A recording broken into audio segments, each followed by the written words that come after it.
සුබ දවසක් යාළුවනේ. පොරොක් ලංකා YouTube channel එකට ඔයාලව වෙනද වගේම අද සාදරයෙන් පිළිගන්නවා. ඉතින් යාළුවනේ මේ තමයි මගේ දෙවෙනි එපිසෝඩ් එක. ඉතින් යාළුවනේ තාමත් ඔයා මගේ YouTube channel එක subscribe කරලා නැත්නම් දැන්ම පහළ තියෙන රතු පාට subscribe button එක click කර මගේ YouTube channel එක subscribe කරන්න අමතක කරන්නත් එපා. හරි ඉතින් යාළුවනේ අද මම කතා කරන්න යන්නේ මැඩගස්කරයේ අගනුවරක් වන ඇන්ටනාරියාවෝ ගැනයි. එහෙනම් යාළුවනේ අපි යමු අද වීඩියෝ එකට.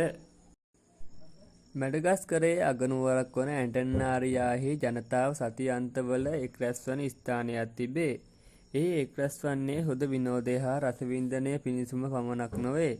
එදින මහන්සියකින් තොරව කඩිනමින් මුදල් උපයා ගැනීමේ අවස්ථාව ඇතමුන්ට හිමිවන බැවිනි.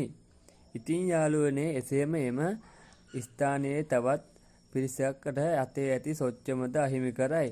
එම ස්ථානය වන්නේ අන් කවරක් නොව කුකුලන් කෙටිවීමේ කුකුල් පොර පිටියයි. දිලින්දන්ගේ අඩුවක් නොමැතිව මැඩගස්කරයේ බොහෝ පිරිස් මෙවැනි කුකුල් පොර පිටි වෙත ඇදී එන්නේ ඉක්මනින් මුදල් උපයා ගැනීමේ අරමුණ යටතය.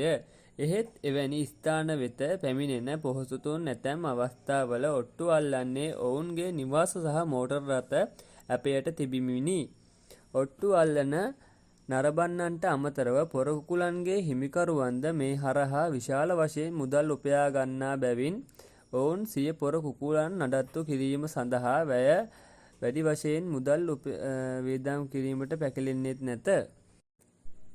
ඒ අනුව තම පොර කුකුලා මනා තත්ත්වයෙන් පවත්වාගෙන යාමට ඔවුන් මාසකට $100ක් පමණ වැය කරන අතර එවැනි හොඳ තත්ත්වයේ පොර කුකුලෙකු විකුණු ලබන්නේ $500ක් වැනි ඉහළ මුදලකටය. ඉතින් යාළුවනේ පොර කුකුලන් කෙටුවීමේදී නීති රීති පද්ධතියද තිබේ. ඒ අනුව එක් පොරයක් සඳහා තෝරාගන්නේ උසින් ප්‍රමාණවත් සහ බොහෝ දුරට බරින් සමාන කුකුලන්ය. කුකුලන් කෙටුවීමේදී අදාළ ඔට්ටුව සඳහා කුකුල් හිමිකරුවන් දෙදෙනාම එකඟ වීමෙන් පසු පොරය යනබේ. ඇතැම් විට මෙවැනි කුකුල් පොර පැය 1.5ක් පමණ දිග් ගැස්සෙන අවස්ථාද තිබේ. පළමුව පලා යන කුකුලා හෝ පළමුව සිය ප්‍රතිවාදියා මගහරින කුකුලා පරාජිතයා ලෙස පිළිගැනීම තරගයේ නීතියයි. මැඩගස්කරයේ කුකුල් පොර තරඟවල ඉතිහාසය 18 වෙනි ශතවර්ෂය දක්වා දිවයයි. ඒ රජපෞල් පිරිස සතුටු කිරීමේ සඳහා පැවති එක් තරඟයක් ලෙසිනි.